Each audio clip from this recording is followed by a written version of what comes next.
আজ করে দেখাবো নিরামিষ খেসারি কলাই শাকের রেসিপি। নমস্কার বন্ধুরা, বনশ্রীস কিচেন অ্যান্ড ব্লগস থেকে সবাইকে স্বাগত জানাই। খেসারি কলাই শাক তোমরা অনেকভাবেই রান্না করে খেয়েছো। একদিন আমার মতো এইভাবে নিরামিষ খেসারি কলাই শাক রান্না করে খেয়ে দেখবে, মনে হবে এই শাক ভাজা দিয়েই পুরোটা ভাত খেয়ে নেই। তবে চলো বেশি কথা না বলে রেসিপিটি শুরু করা যাক। এখানে আমি 2 আঁটি খেসারি কলাই শাককে বেছে নিয়েছি। শুধু খেসারি কলাই শাকের যে নরম যে ডগাগুলো আছে, ডগাগুলোকে আমি এইভাবে বেছে নিয়েছি। দেখো, এইভাবে নরম অংশটাই নিতে হবে। আর বেছে আমি খুব ভালো করে এগুলোকে ধুয়ে নিয়েছি। এগুলোকে খুব মিহি করে কুচিয়ে নেব। আমি বটিতে কোচাবো, আর তার আগে আমি আর যা যা লাগবে সেগুলো রেডি করে নিচ্ছি। এখানে নিয়েছি কয়েকটা শিম। শাকের পরিমাণ হিসেবে তোমরা শিমটা নিয়ে নেবে। শিমের সুতোর মতো অংশগুলোকে ফেলে দিয়ে শিমগুলোকে ছোট ছোট টুকরো করে আমি কেটে নিচ্ছি। বন্ধুরা, খেসারি কলাই শাকের আরও রেসিপি আমার চ্যানেলে আছে, তোমরা চাইলে ওগুলোও দেখে নিতে পারো। দেখো, এইভাবে ছোট ছোট করে আমি শিমগুলোকে কেটে নিচ্ছি। আর শাকের পরিমাণ হিসেবে শিমের পরিমাণটাও তোমরা বাড়িয়ে নেবে। আজকে আমি শিম এবং বেগুন দিয়ে রেসিপিটি বানাচ্ছি। তোমরা চাইলে এর মধ্যে অল্প একটু আলুও দিতে পারো, তবে আমি আজকে আলু ছাড়াই বানাবো। দেখো, এইভাবে ছোট ছোট টুকরো করে নিয়েছি। একটা বড় বেগুনের থেকে অল্প একটু বেগুন আমি নিয়ে নিচ্ছি। আমি আমার পরিমাণ মতো বেগুনটা নিয়ে নিচ্ছি। বেগুনটাকে আগে ভালো করে ধুয়ে নিয়েছি। এবার ছোট ছোট টুকরো করে বেগুনটাকে আমি কেটে নেব।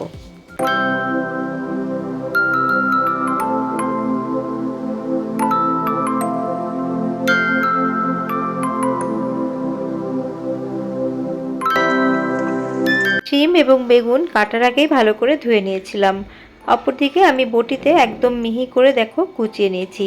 আর এই শাক যত মিহি করে কাটা হবে ততই কিন্তু খেতে বেশি ভালো লাগবে। চলো তাহলে এবার রেসিপিটি শুরু করা যাক। রেসিপিটি শুরু করার জন্য আমি একটা কড়া বসিয়ে দিয়েছি গ্যাসের মধ্যে। এবার কোনো রকম তেল জল কিছু ছাড়াই প্রথমে আমি শাকগুলোকে দিয়ে দিচ্ছি। এইভাবে তোমরা এই শাকটা একদিন রান্না করে খেয়ে দেখবে, একদিন খেলে কিন্তু বারবার এইভাবেই তোমাদের খেতে ইচ্ছে হবে। শাকটা পুরোটাই দিয়ে দিলাম। এবার এর মধ্যে যেটা থালার মধ্যে আমি শাকটা রেখেছিলাম, ওর মধ্যে 2 টেবিল চামচ মতো জল নিয়ে আমি জলটা দিয়ে দিলাম। এই জলটা দেওয়ার কারণ হলো শাকটা যাতে নিচে ধরে না যায়।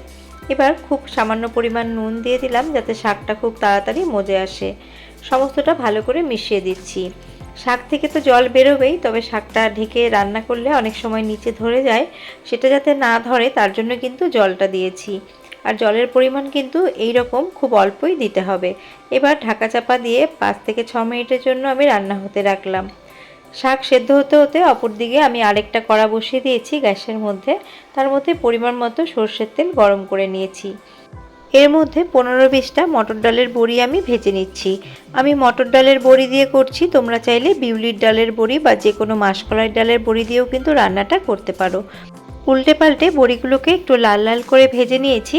এখন তেলটা ঝরিয়ে নিয়ে বড়িগুলোকে একটা পাত্রের মধ্যে তুলে নেব।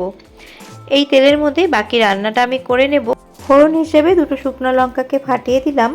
কয়েক সেকেন্ড লঙ্কাটাকে একটুখানি ভেজে নিয়ে এর মধ্যে আমি দিয়ে দিচ্ছি হাফ চা চামচ কালো জিরে। আমি আজকে নিরামিষভাবে শাকটা রান্না করব, তার জন্য কালো জিরে ফোড়ন দিলাম।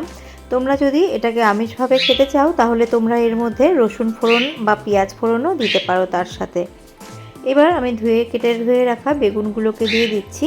বেগুনগুলোকে একটু নাড়াচাড়া করে একসাথেই আমি শিমগুলোকেও দিয়ে দেব। শিম এবং বেগুন দুটোই কিন্তু রান্না হতে কম সময় লাগে, তার জন্য একসাথেই এগুলো আমি দিয়ে দিচ্ছি। আর তোমরা যদি এর মধ্যে আলুর ব্যবহার করো তাহলে আগে আলুটা ভেজে নেবে। আলু ভাজা হয়ে গেলে তারপরে তোমরা শিম এবং বেগুনটা ভেজে নেবে। পরিমাণ মতো দিয়ে দিলাম লবণ এবং হলুদ। তবে বন্ধুরা, আমি বলবো আলু ছাড়া এইভাবে শিম এবং বেগুন দিয়ে তোমরা আমার মতো করে একদিন এই শাকটা খেয়ে দেখো। আর কিছুদিনই এই শাকটা পাওয়া যাবে, তারপরে কিন্তু এই শাক আর পাওয়া যাবে না। আবার সামনের বছরের জন্য ওয়েট করতে হবে।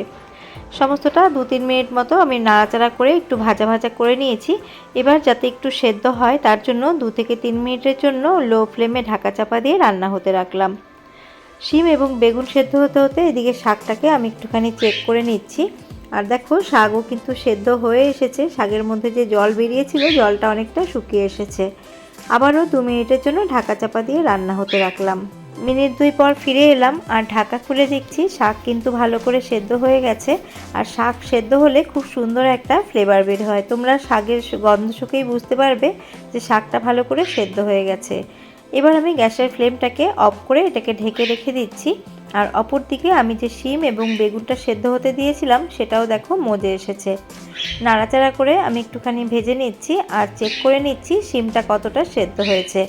বেগুন যেহেতু নরম, বেগুন তো সেদ্ধ হয়েই যাবে, আর দেখো শিমও কিন্তু সেদ্ধ হয়ে গেছে। এই পর্যায়ে আমি যে ভাপিয়ে রেখেছি শাকটা, সেই শাকটা সম্পূর্ণ এর মধ্যে দিয়ে দেব। বন্ধুরা, খেসারি কলাই শাক তোমরা যদি এইভাবে একটুখানি ভাপিয়ে রান্না করো তাহলে কিন্তু এর টেস্টটা খুব ভালো হবে আর রান্নাটাও তাড়াতাড়ি হবে। আমি যে বড়িগুলো ভেজে তুলেছিলাম সেগুলোকে একটু আধ ভাঙা করে তারপরে শাকের মধ্যে দিয়ে দিলাম। এবার গ্যাসের ফ্লেমটাকে লোতে করেই আমি সমস্ত কিছু ভালো করে একটুখানি মিশিয়ে নিচ্ছি। বন্ধুরা, শিম, বেগুন, শাক সমস্ত কিছুই সেদ্ধ আছে, রান্নাটা হতে আর বেশি সময় লাগবে না। এখন বড়িটা একটুখানি নরম হয়ে গেলে কিন্তু রান্নাটা কমপ্লিট হয়ে যাবে। গ্যাসের ফ্লেমটাকে লোতে রেখে সমস্তটা ভালো করে মিশিয়ে নিয়েছি। যে কড়াইয়ের মধ্যে আমি শাকটাকে ভাপিয়েছিলাম তার মধ্যে সামান্য একটু জল নিয়ে আমি এই জলটাই শাকের মধ্যে দিয়ে দিলাম। সামান্য পরিমাণ জল দেওয়াতে এর মধ্যে থেকে যে ভাপটা বেরোবে তাতেই কিন্তু বড়িটা নরম হয়ে যাবে। আমি চেক করেছিলাম সামান্য নুনের প্রয়োজন, তার জন্য নুনটা অ্যাড করে দিলাম। তোমরা চাইলে এর মধ্যে সামান্য একটু চিনিও দিতে পারো, তবে আমি এর মধ্যে চিনি দেবো না। দিয়ে সমস্তটা আমি মিশিয়ে দিলাম। আর যেহেতু বড়িগুলোকে ভেঙে দিয়েছি তার জন্য বড়িগুলো কিন্তু তাড়াতাড়ি নরম হয়ে যাবে। এখন ঢাকা চাপা দিয়ে 2 থেকে 3 মিনিটের জন্য রান্না হতে রাখবো। তার আগে এর মধ্যে দিয়ে দিচ্ছি 2টো চেরা কাঁচা লঙ্কা। কাঁচা লঙ্কাটা খুব ঝাল, তার জন্য আমি শেষে ব্যবহার করছি। আর এই 2টো লঙ্কাতেই কিন্তু আমার এই রান্নাটা হয়ে যাবে। আর শাকের মধ্যে এই কাঁচা লঙ্কার ফ্লেভারটাও কিন্তু দারুণ লাগে। তোমরা চাইলে কিন্তু ফোড়নে কাঁচা লঙ্কা ফোড়নও দিতে পারো। পুরনো বন্ধুরা সবসময় আমার পাশে আছো, তার জন্য অনেক ভালোবাসা। আর নতুন বন্ধু যারা আমার চ্যানেলটিকে ভিজিট করেছো, যদি আমার চ্যানেলের ভিডিও তোমাদের ভালো লেগে থাকে তাহলে আমার চ্যানেলটিকে সাবস্ক্রাইব করার অনুরোধ রইল। আর মনে করে পাশে থাকা বেল আইকনটির অল প্রেস করে দিলে আমার নিত্য নতুন ভিডিওর আপডেট সবচেয়ে আগে তোমরা পেয়ে যাবে। লো ফ্লেমে 3 মিনিট মতো ঢাকা চাপা দিয়ে রান্না হতে রেখেছিলাম। 3 মিনিট পর ফিরে এসে দেখছি যে বড়িগুলো নরম হয়ে গেছে আর শাক রান্নাও কিন্তু প্রায় হয়ে এসেছে। এবার ঢাকা খোলা অবস্থায় আরও 1 থেকে 2 মিনিট মতো আমি এটাকে একটুখানি রান্না করে নেব। বন্ধুরা, দুপুরবেলায় প্রথম পাতে এই শাক ভাজা থাকলে কিন্তু খাওয়াটা একদম জমে যাবে। মনে হবে এই শাক ভাজা দিয়েই পুরোটা ভাত খেয়ে নিই। আমার আজকে এই সহজ সিম্পল রেসিপি তোমাদের কেমন লাগলো কমেন্ট করে জানিও। এখন তোমাদের সার্ভ করে দেখাচ্ছি।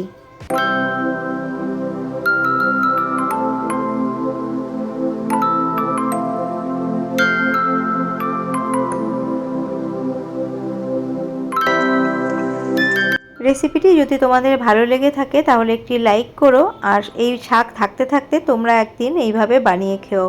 আবারও আমি হাজির হয়ে যাব অন্য কোনো রেসিপি নিয়ে বা ব্লগস নিয়ে। আজ এই পর্যন্তই, নমস্কার।